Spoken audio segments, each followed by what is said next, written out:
All right. Hello, everyone. We are just getting started. We're going to give it a couple minutes for some folks to join before we hop in. Super excited about this topic and our amazing panel today.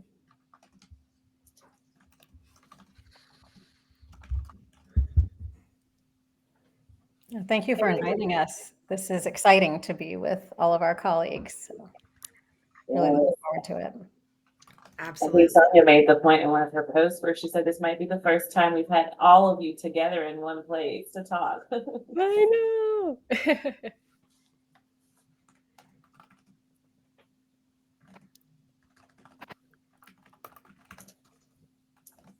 Some amazing UHGers in the chat. Hi, Cammy.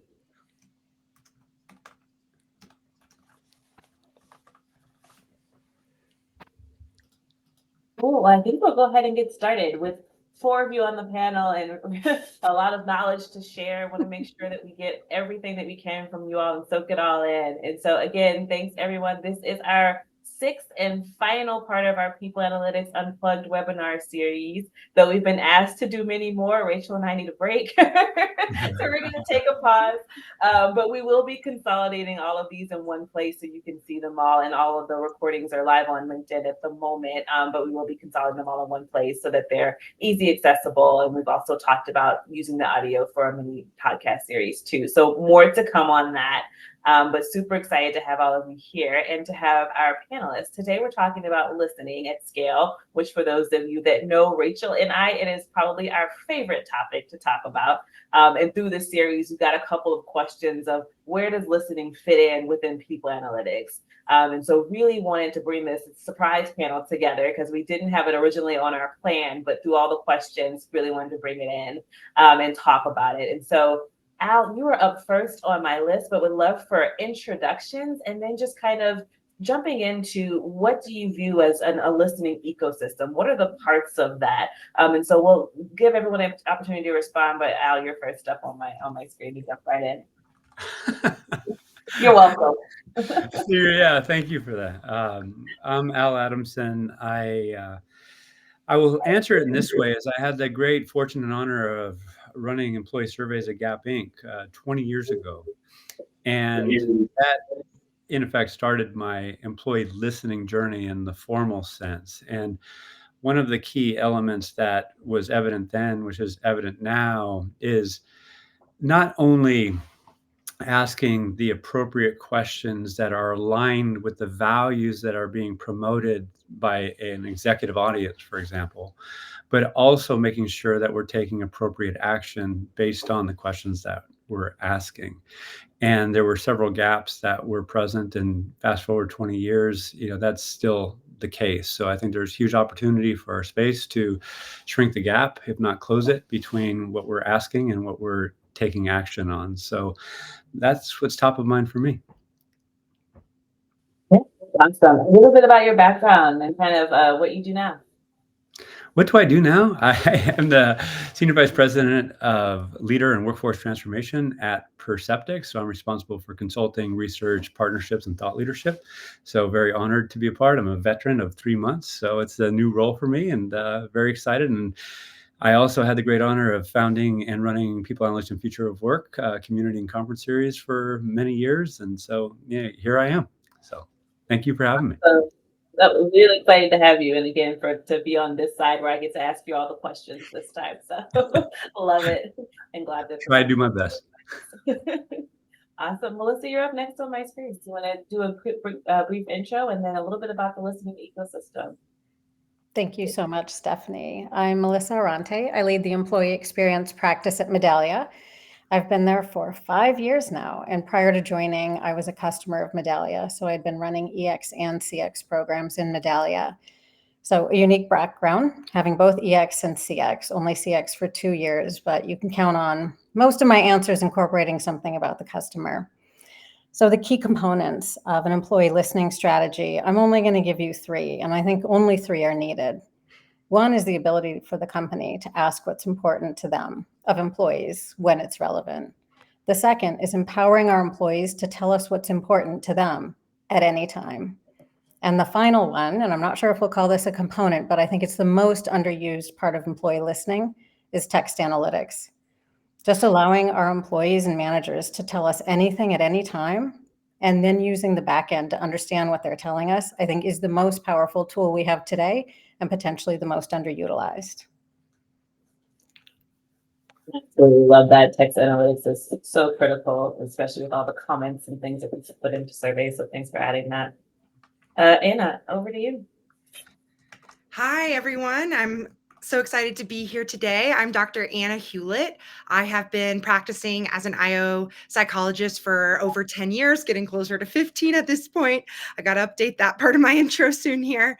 I have worked internally running, enterprise-wide employee listening at UPS several years ago. I've also worked internally at Johnson & Johnson and spent many years as an external consultant at Booz Allen Hamilton.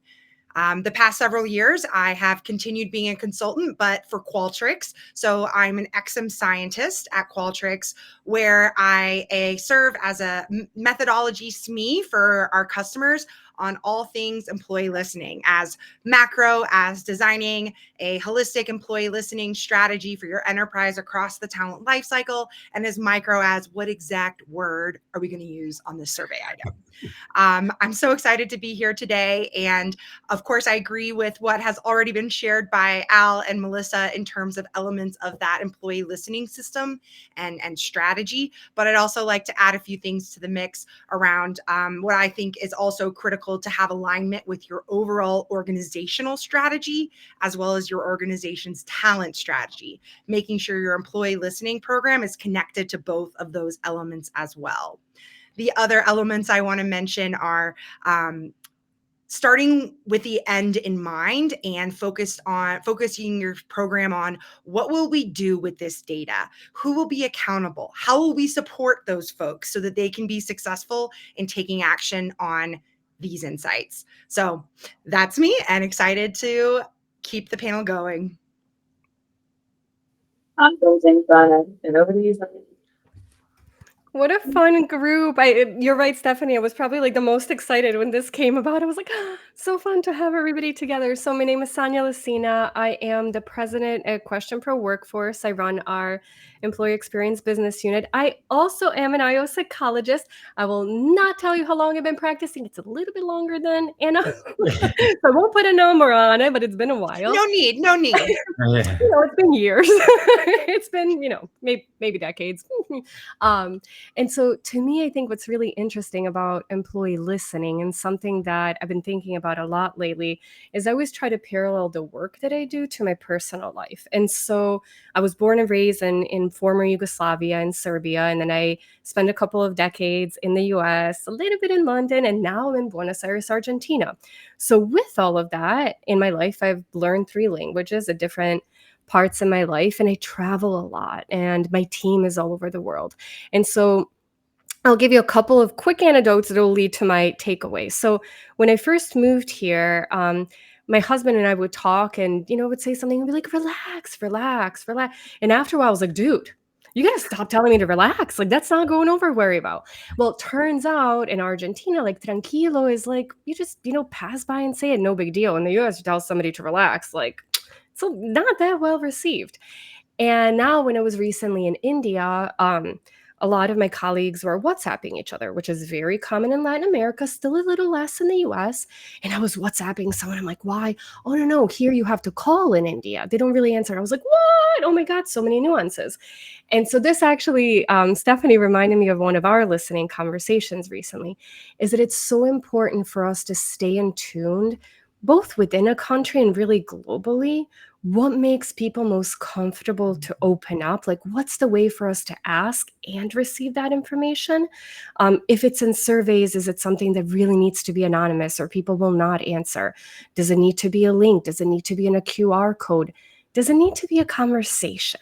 Do we really need to sit down with someone? And when Steph and I were talking about that, I was having flashbacks to my dissertation, again, some decades ago, where I literally would write down and code everything by hand. And I'm like, oh, now we have so much AI, but wait a minute, that can still give us such rich resources.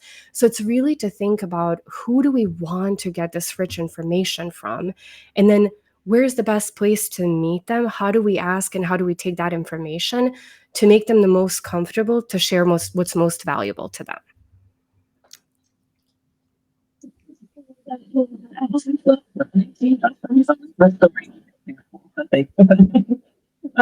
So really want to hop into it. And so I see a couple of folks active in the chat. Hey, Matt from Austin and Jackie, good to see you from Chicago. Make sure you keep the chat active with any questions you may have as we jump into the panel a little bit.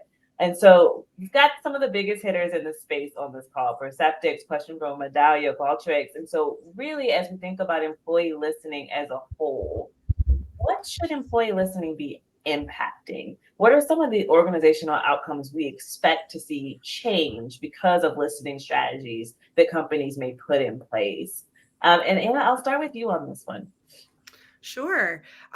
There are certainly a whole world of potential outcomes, but I think one of the first that comes to mind is attrition and turnover.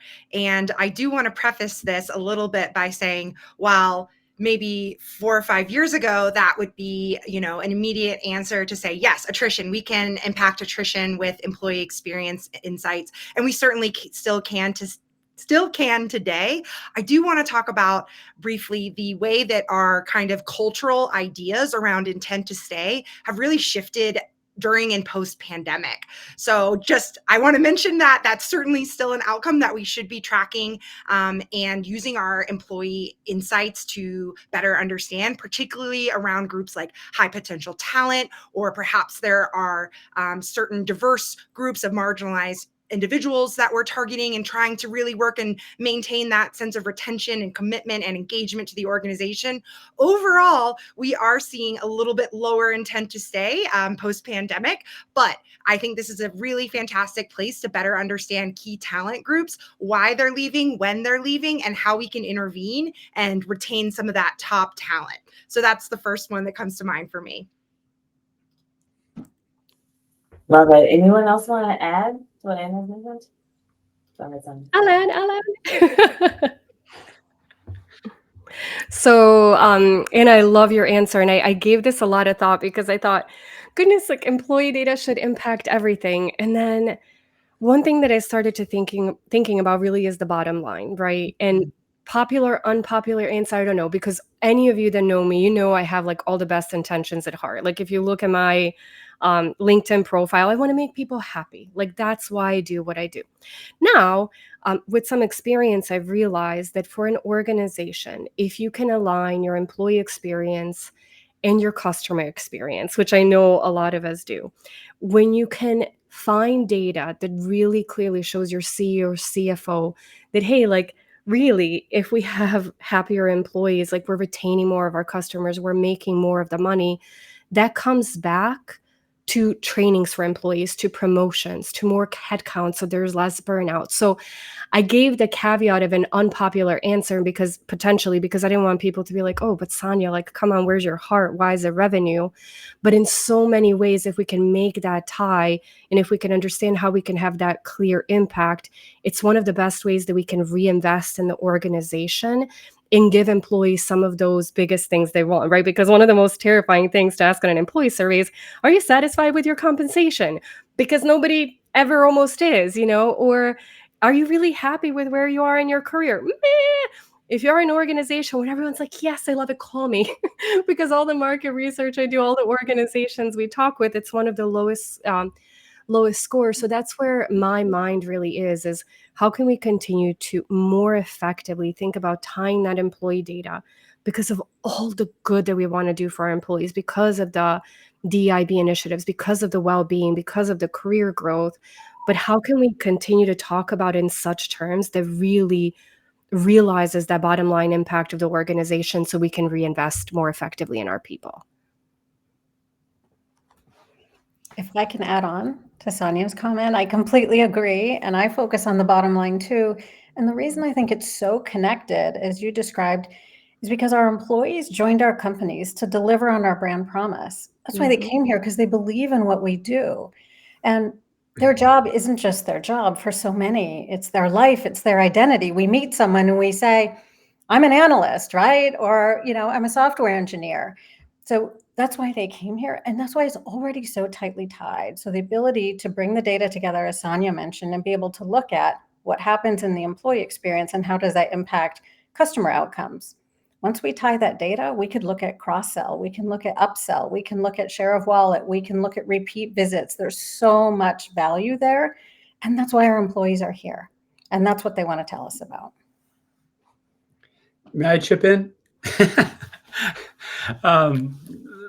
Thank you for sharing. Thank you for asking. And Stephanie, again, thank you for putting this forum together. I'm honored to be a part. And let me share this for context. I grew up in management consulting in the 90s, and the balanced scorecard was a prominent organizational framework, a mental model by which to measure the overall health and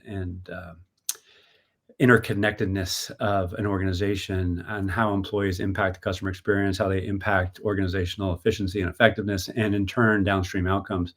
So one of the things I get really concerned about is when we talk about employee behaviors and perceptions impacting financial outcomes, which are very much downstream. Now, you go back to the Sears Service Profit Chain, February 1998, Harvard Business Review linked employee satisfaction with sales and profitability, and it was explaining a very small impact, but an impact nonetheless, and it measured in the millions of dollars, and it was a fantastic piece of study that was replicated at Cardinal Health and in different industries over time. So the linkage is unmistakable. It's there.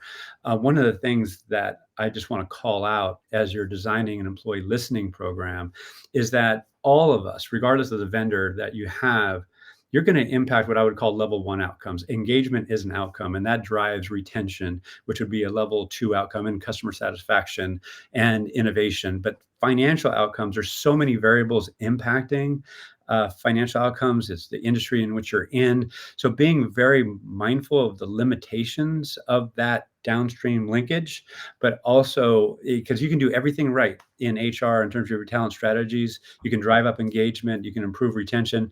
Those financial outcomes are not guaranteed because we're dealing with open systems. So anyway, I just want to call that out. At the end of the day, it depends. And we have to set realistic expectations about what we can actually link and show associations with. Hopefully that made sense. I love that. I think that was a really good point. It was kind of wrapping up everything that everyone said. It's like, it depends on just being realistic, right? About what you can impact and what you can't. That's a good point. So all of you work for organizations that are providing employee listening technology. What are some of the advancements that you're seeing kind of shaping the industry right now? Melissa, I'll start with you on this one.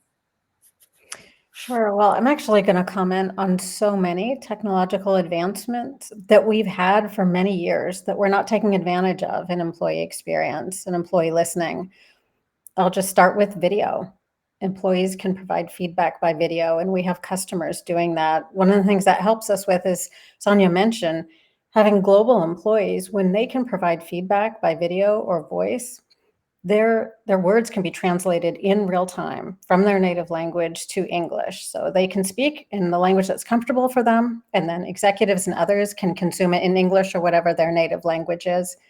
And then I'll just mention one other: digital surveys, putting a survey in tools that employees use every day. So the moment that they have feedback or an idea that we can get from them, that's one of the ways that we can easily tie it to customer outcomes, because we can hear from them.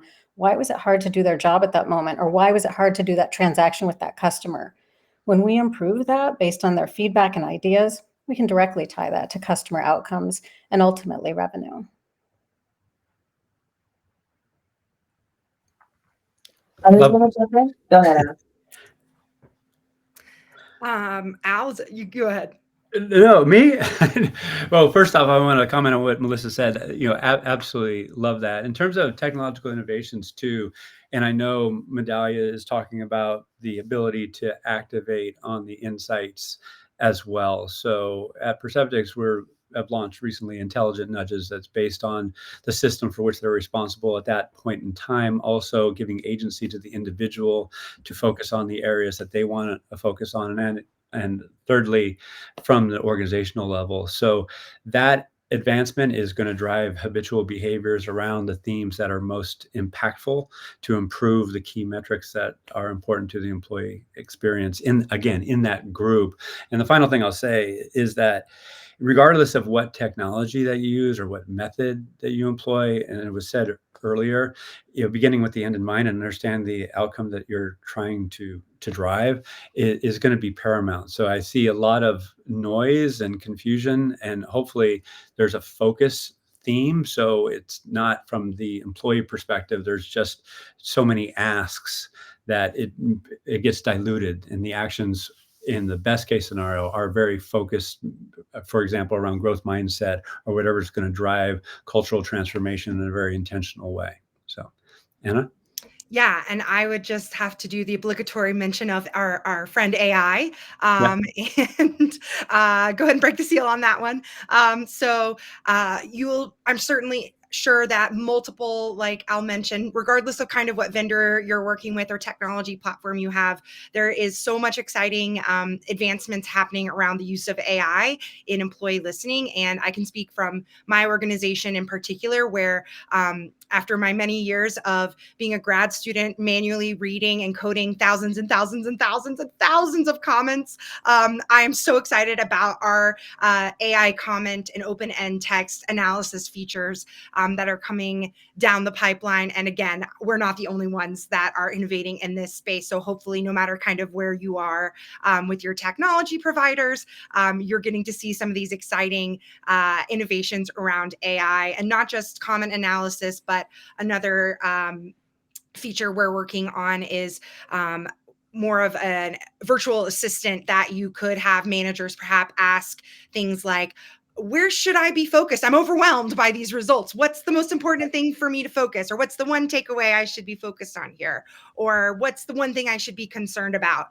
So those are some examples of AI innovations that are coming through. And again, that's surely just a few of the many applications of AI that we're going to be seeing as time goes on.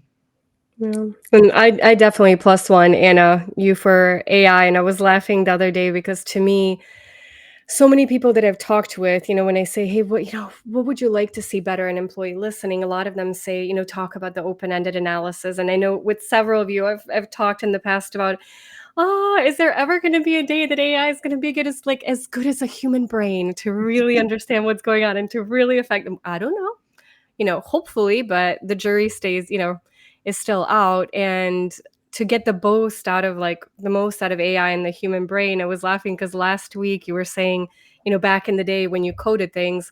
So I hung out with my friend AI and got this enormous output of, I think it was 9,000 rows in Excel of suggested keywords and categories in a few different languages. And I was rocking through. I'm like, all right, PhD brain, we got this. Is this right? Is it not right? Let's talk to AI. Let's figure this out together.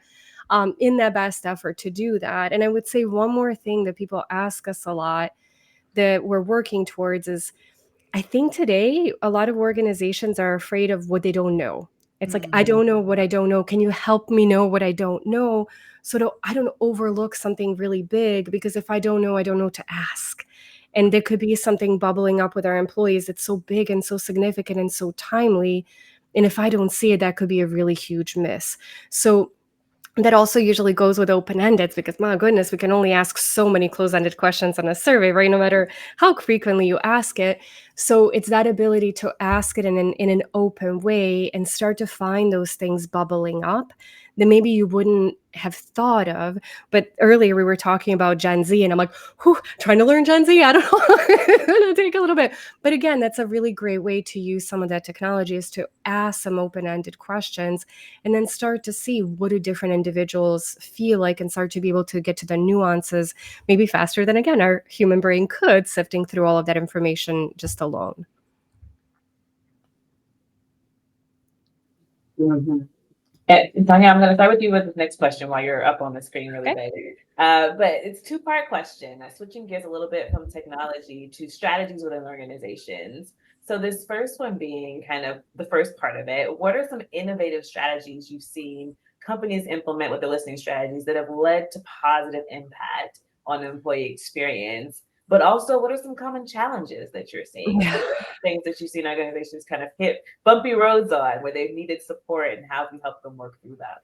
Yeah, so I'll try to keep this contained because Steph, I feel like this could be like a 2-hour monologue, and I promise I won't do it. You can shrink me if I start to. So, one of the things I don't know how many of you saw, and I need to play it back because I had a meeting at the time, but Eaton Wesley from Water Cooler was talking with Simon Sinek about some of the behavioral data they're looking at, and so I've had the pleasure of getting to know Eaton for like probably about the last year and a half and studying some of his data.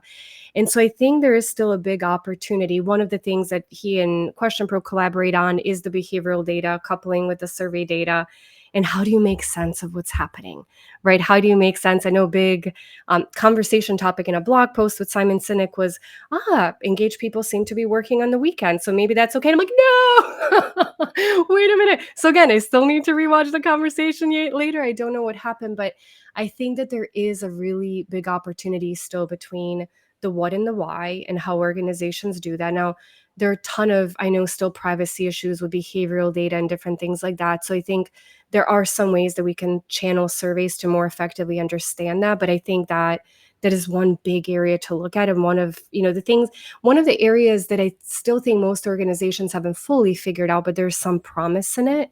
And the second one, this is an interesting one. It's how much ability and access managers, direct leaders have to have these conversations with their employees, whether it's through a survey strategy or different conversational ways, and autonomy to make a decision.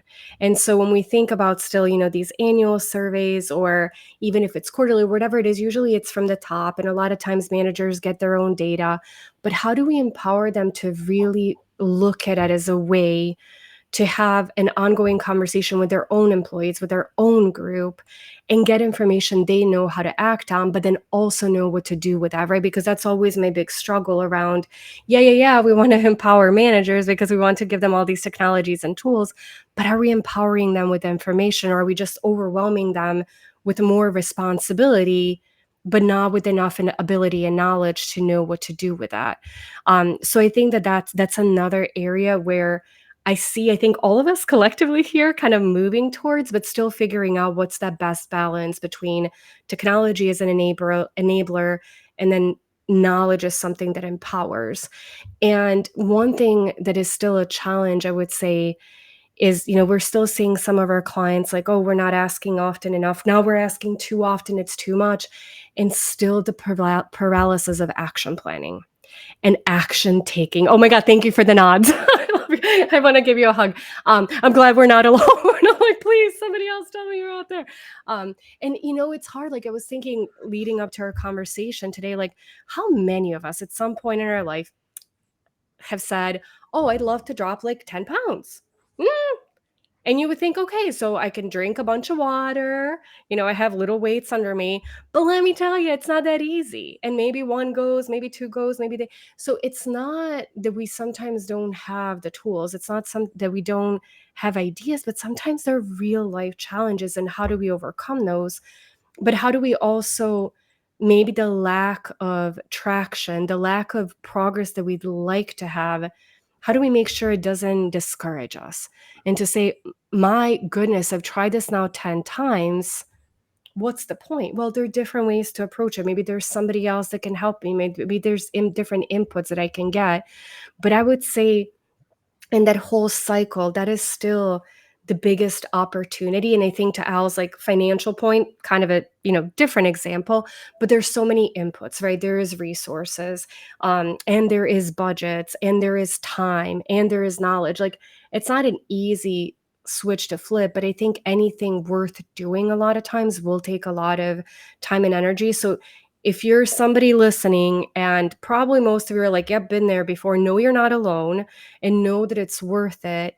And definitely lean on the community like the ones here, because again, you can see pretty much everyone like nodding their heads that it's a common problem, but all of us together and with our respective clients and with the community are trying to figure out better ways to help each other get from point A to point B, better ways to actually accomplish those things that we really want to accomplish, but that are really hard and are just going to take time, but are possible. So I think I've covered them all, Steph, and hopefully not in too much time. All good. Anyone want to jump in on innovative strategies or common challenges? Yeah, if I may quickly, like we mentioned AI, we have AI assisted action planning and something called Comment Copilot, which is AI, and I mentioned intelligent nudges. AI is going to be table stakes, but there's also a caution around the use of AI and the ethics thereof. And so, there's the appropriate questions that you ask in your due diligence process, and where do you apply it and where you don't, I think is something that we all have to be very cognizant of. So I'll just put that out there, because while I believe in the power of it, I also believe in our need to be prudent in its application. So just to call that out, and I don't want to go down that rabbit hole. What I do want to focus on is this, because Alexia, thank you for your question and comment. Quickly, what we have the ability to do around engagement is an index, and when you index 4 items, 5 items, whatever it is, you dilute the variability in the item. So our ability now to go to the item level and action on those, I think, is an important distinction that is something that we can leverage. So I'll just call that out as an opportunity, because we've kind of gotten stuck on engagement, arguably, in some cases. And the final thing I'll say on this is the ability to solicit ideas from the workforce at large. So crowdsourcing, Alexia mentioned, that gives the feeling that they've been seen, heard, and empowered. And particularly if that's played back, hey, we've heard you, and now we're taking appropriate action. Not only that you feel a certain way, but you've put forth ideas because you're closest to the work. And now we take those ideas and actually put them into practice. That's hugely empowering. So if we can make that a habit at scale, then I believe good things are happening with your learning program. Frankly, I'd just like to see more of that as a practice throughout organizations across the world, but not happening yet. I'm happy to add on, Stephanie, if I can. You asked about a strategy. The strategy I've seen most successful is integrating the employee continuous listening with existing business routines. So instead of creating it as a separate process, which we do with the engagement survey for good reason, but when we're doing continuous listening, as some of the others have talked about, the purpose is to give feedback and ideas to local teams, local managers, and employees. So integrating it, what they do. Do they have a weekly huddle? Do they have a daily stand-up? Do they have a staff meeting? How do they communicate? Is it email? Is it Slack? Is it some other method? Using those so that it's part of what they do instead of being something that's kind of on the side. And then the second, you asked about obstacles. So I'll just give one, but I do think it's probably our largest obstacle, our own perceptions about what employee listening is and what we think we can do. I think as an HR function, we hold ourselves back by thinking there's just a particular area we're responsible for. We're here to support the business and impact the bottom line. And we have the ability to do that with continuous listening. And our perception that we should hold back and do less is what restricts us in really effective continuous listening. Thumbs up on that. Yeah, and I'll round us off with not too much different from what folks have already shared, but something that's come to mind, especially also I saw a question in the chat asking about what do many organizations get wrong with employee listening. And so I think that kind of reminds me of one of the central challenges I find with some organizations is it can be very easy to have the employee listening efforts turn into a check the box exercise, score chasing exercise. We need to hit this score. We need to increase every time we administer the survey by 2 percentage points, things like that. That is not the point of your survey. The point of your survey is to get real, candid, valid experience data about what people are truly feeling. And sometimes that may not be a positive result. We would be concerned probably if every single time you asked a survey, your score went up in a stepwise linear fashion, because experience is secular. It's not necessarily linear. We love to use our example of the pandemic, but beyond the pandemic, think about inflation and the macroeconomic ebbs and flows that we've had in the past few years. Organizational changes. My own organization was recently acquired almost a year ago. If we had continually seen all of our results just perfectly increasing in a little line, that would be a concern that that's not really reflective of the real experiences folks are going through during a big period of change. So I think one of the challenges and missteps that organizations commonly go into, which I totally understand where they're coming from, it seems like from a performance management perspective, we want to set measurable goals. We want to set goals, that are standard and applicable to all our employees. But really, we don't want to over index and focus too much on reaching a certain score, because the point of the survey is to build psychological trust, to build that connection and that relationship with your employees, to understand what they're experiencing and where you can take action to make change. Yes, of course, we want to see over time generally a positive trend in experiences, but don't set yourself up for failure or get distracted by thinking you need to increase at a certain point or hold managers accountable for particular increases in a certain time period. Because really the point of this exercise is to get that insight about what folks are experiencing so you can change and take action. And sometimes that means scores will fluctuate, and that's okay. So that's what I wanted to add there. And great audience question. Thank you. I love that, Anna, and I'll just add something super quick, and then we can move on to other questions. Is that as you were talking, it made me think of this. I have no idea if it's an actual theory or if it was something made up, but it's called a four-burner theory. And the idea is that it's really hard to have all burners on at the same time. So for organizations, like one of the things that we usually recommend is don't ask about a bunch of things you can't impact, because it's going to be kind of a bummer for people. Now, it doesn't mean like don't ask about anything, because you can't do anything. But it's also, to your point, when organizations are going through a lot of change, and we all know like there's internal things that you can impact, and then there's external factors that are sometimes just going to happen and you're not going to have influence on it. You have influence on how you react, but you don't have influence if there's going to be a recession or there's going to be a pandemic. And so for organizations also to think about, like, okay, let's say we're just measuring things that are really important to us and that we know we can take action on. But which ones are the most important? Which ones are the ones that are like, this is really me? And like, no matter what happens, like, this is an area that I really want to show up for our employees. And then when you think about your time and resources, you know where to focus. Because to your point, without fail, like at some point, all of us, like, especially when you have a, close-ended scale, like you max out. It's not like a revenue generation can keep going. Like if you're using 5-point scale, you got 5 out of 5, you're there.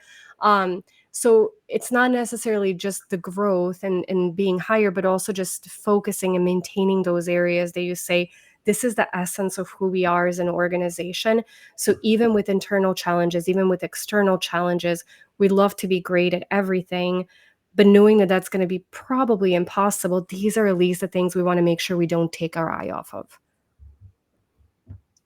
Love it. No, that's a great ad. I think almost all of you have mentioned action as you've talked, and kind of that being one of the challenges in terms of how do you take all the survey data and really put it into action. I remember, and I won't date myself, but many years ago, there was at SIOP, there was like a giant like mastermind kind of conversation about using employee insights and data to drive action. And I feel like years later now, we still have the same conversation where we're still trying to figure out how do we take all of our survey data and really drive an impact, and who do we drive it through? Is it through business partners and all these different pieces? And as a employee listening person now, in my organization, it's the same conversation we are all having.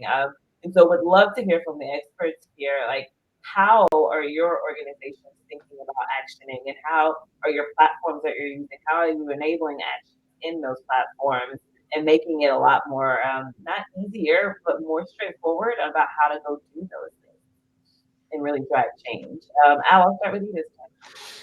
Yeah, I mean, I'm asked quite a bit after 14 years, 15 years of running my own company. Why did I join Perceptics? And yeah, it's the team. Yeah, it's the space, but it's really about this, because I was tired of talking about insight generation and dashboards and data and all this stuff. I want to see meaningful change happen at speed, at scale, and in a sustainable way. So it's not just a one-off. So when I see the roadmap at Perceptics with intelligent nudges and AI-assisted action planning, and given agency to managers and individuals and leaders on what the appropriate action can and should be, while also enabling them to focus on the areas that are important to them. Because the last thing we want, and what was struggle with the nudge theory, is that I was skeptical. I don't want to be nudged. I don't want to be told what to do, but I do want to be empowered with insights and ideas that I have a high likelihood of working, that I know has a high likelihood of working. So that's where our behavioral science team comes in. And we have over 2,000 nudges that in a library that's continually updated based on a variety of constructs that we're continuing to learn about. So that, frankly, is fun for me. Do I think it's the ultimate solve? No, this is always going to be a challenge. There's always going to be opportunities to learn and improve. So it's not about having the right way. It's about being open to ideas and different systems and different types of individuals, how they're going to consume the insight, how they're going to devise their own means in which to move forward. So at the end of the day, it's not about a template. It's not about, even nudges. It's about creating a system and a set of processes that provides them agency to take action that they feel is appropriate. And that's where I get really excited. And the final thing I'll say, which I missed saying, is that we're continually providing what we're calling agile research into the product. So it's like, if I want to take action, then I have now leading practices, research-based ideas that can help me identify the best way forward strategically. So if you want systematic change, great. If you want behavioral change at the individual level, you can have that. So that's where it's part of the solve, but it's not ultimately the solve. So there's never such thing. So hopefully that's going to improve us to take appropriate action at scale. Yeah, and I definitely have some thoughts to add on to that, Al. This is an area that I get super excited about, and would start just by, circling back to what I mentioned in my introduction. You should be, as you're developing your survey strategy, you should be developing your action strategy, thinking about who should take action, who should own action, how are we going to support them, how are we going to keep them accountable, and if we don't have the answers to those questions, should we really be asking? So my recommendation generally is when people ask about frequency, how often should I be asking surveys? We love frequent data. We love more insights. But I challenge folks to say, let's balance that with our ability to take action. And when in doubt, if we're trying to say, oh, should we ask more frequently or not? I say be conservative. Ask less frequently to be able to take more meaningful action than asking more frequently where you're not able to move the needle and take action.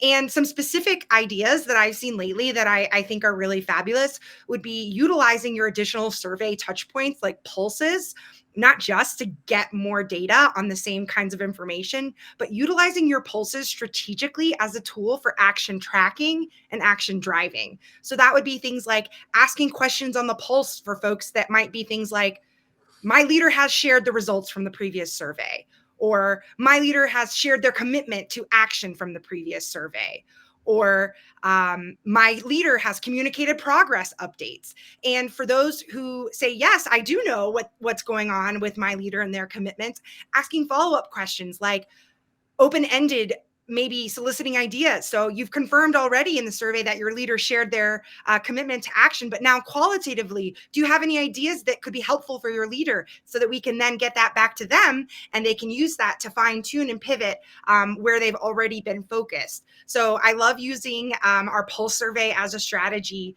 to encourage accountability, progress, and keep that top of mind. Another area is, you've already heard my thoughts on creating score-based targets. And while I don't love that, I do love creating targets around action planning. Things like number of action plans created, or a number of action plans that reach 50% progress by the end of a quarter or a certain period of time. So those are some specific ideas that I've seen work really well in organizations to really encourage and reinforce action and also support the accountability for taking that action. Oh, Stephanie, I have so many thoughts in this area. I'm going to try and be really brief and just give a few, but I think we all are passionate about action following a survey. So I ran my first engagement survey in 2005. We were working on getting managers to action planning then. That survey had been running for a decade before I had taken it over. And we know some companies were running surveys many decades before that. we're still talking about action planning in 2024. I feel like we have the opportunity to challenge our assumptions about how do we take action following a survey, and is action planning the way? Could it be, as Al mentioned, crowdsourcing? Could we immediately give themes to employees directly and let them ideate in crowdsourcing to give managers very specific ideas of how to take action, or empower employees to take action themselves in places where they can? Right? Also creating templates for managers that make it really simple for them to immediately contact their team or individual employees with what they're doing. And one of the simplest things to measure the impact of action, just ask the employees. We're depending so much that a manager is taking action on question 22. And the thing that they're doing, we're expecting that somehow the employee recognizes the things that they're doing first came from the survey and came from question 22. And to show that it's impacting them, they need to provide a higher score on that.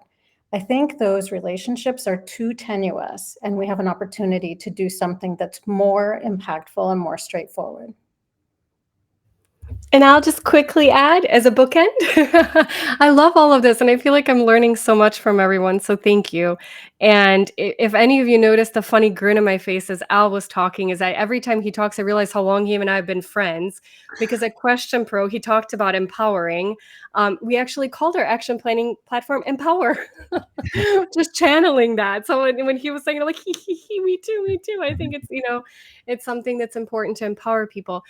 Just one, without reiterating all the great things everyone else has said, one of the additional things we're leaning into, and this is a little bit maybe from like my previous life and my previous job at another company, is recognition.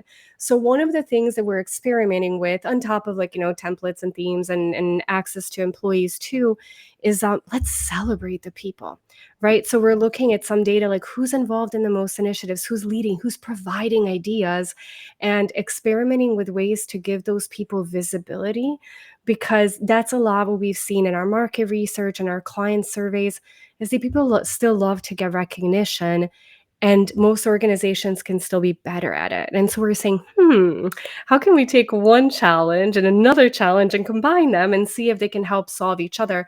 I think even if, of course, it's not going to be a magic bullet, as we're saying, like nothing probably is, but we saw it as a really nice way to, one, encourage people to prioritize, especially when you're pulling in employees, especially when you're pulling in people that can make a really significant difference. But in reality, they're taking time away from their day-to-day job and dedicating it to changing something that's important to them and important to their peers. But again, all of us have only so many hours in the day. And how do we celebrate them? How do we encourage both them to continue and their colleagues to take part by saying, thank you for doing all of these things. You're so meaningful to us. So that's just one thing. I think I love that we're all thinking about, similar approaches, because hopefully we'll start to crack it together as we go down the line. Because Melissa, as you were saying, like, my goodness, this has been a problem for so long. But again, so if, some other organizational issues that I talked to my husband about, who's not an organizational psychologist, not an employee, and I'll tell him, well, if this was easy to solve, like we wouldn't still be talking about this. Like it would have just been solved.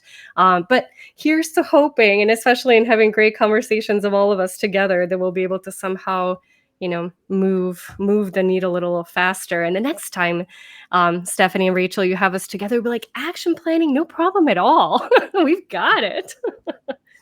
Yeah, and I have one more thought, actually. Go ahead, Real Anna. quick.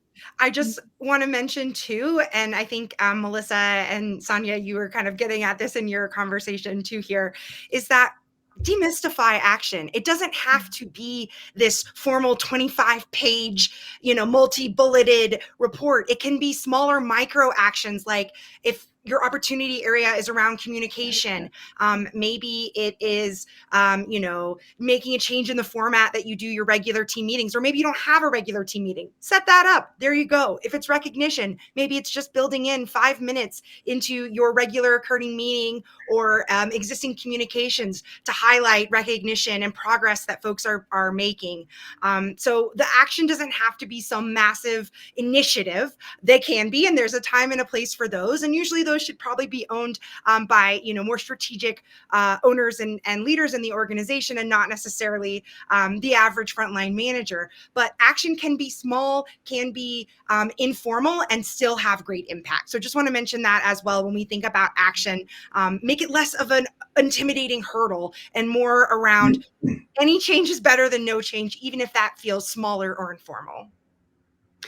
Yeah, Stephanie, if I might just jump in on that, what we're looking at is individual, team, group, and organizational action. So, appreciating the dimensionality of action, because it can be esoteric, as was alluded to. So being very specific on what level the change is going to happen. So for an individual, obviously individual change, how they show up, it could be a team dynamics, group, it could be a cohort, it could be a underrepresented group that has a certain experience, and how do you take action strategically.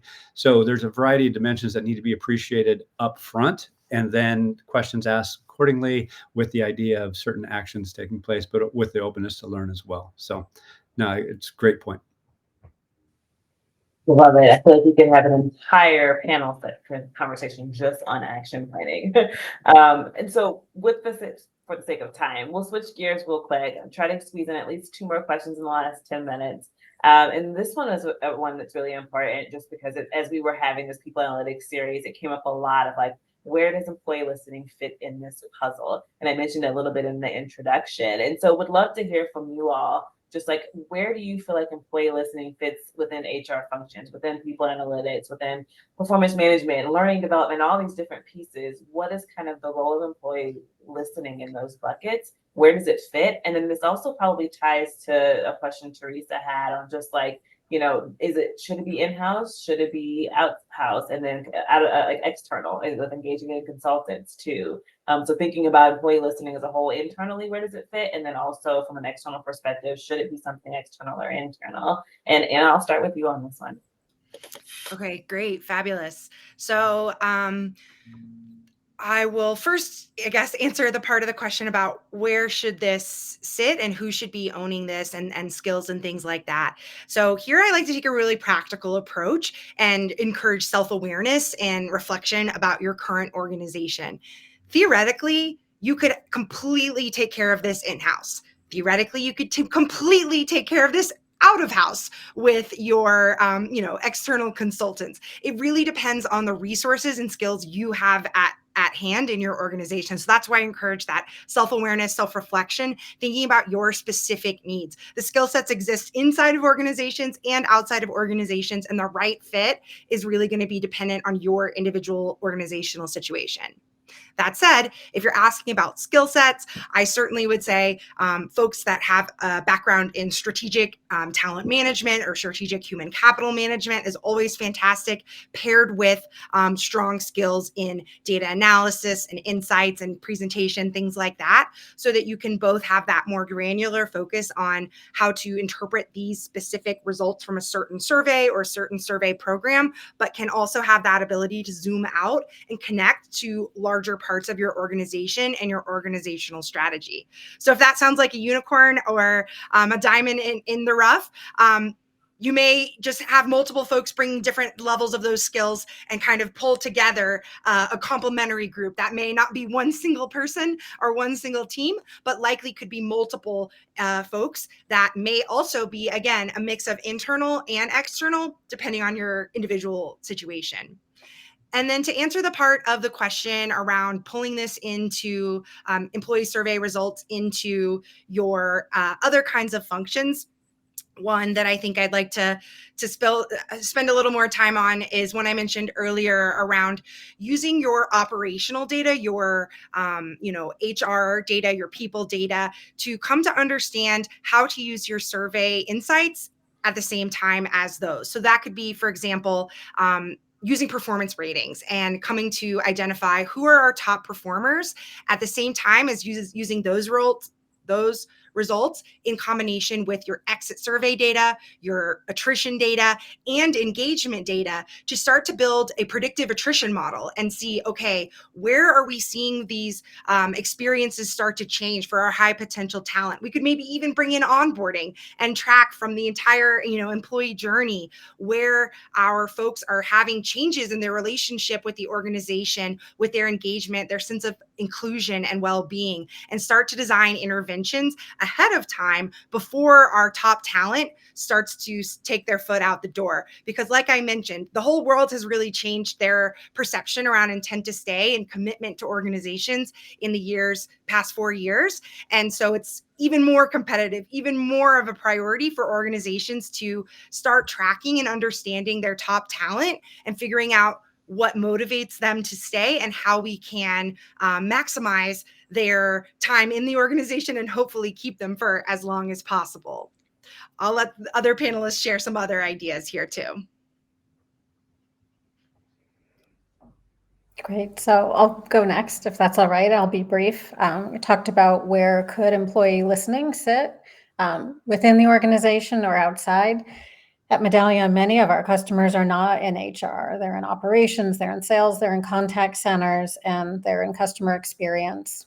And they're coming to us about employee listening. They want continuous, always-on employee listening for employees to have the opportunity to provide feedback and ideas about the work itself and how they serve internal and external customers. So I think we're at a point that if HR doesn't change the way they approach it and broaden the goal of employee listening, other functions will take it up. The piece about integrating employee listening data and other functions, every function in the company should have access to this data. We don't have to share race and gender, but feedback and ideas from employees are valuable for every function in the organization, and providing it to them in real time so they can quickly see where IT or facilities or many of the operations groups supporting our employees every day can get feedback quickly and make changes to make it easier for our employees to serve their customers.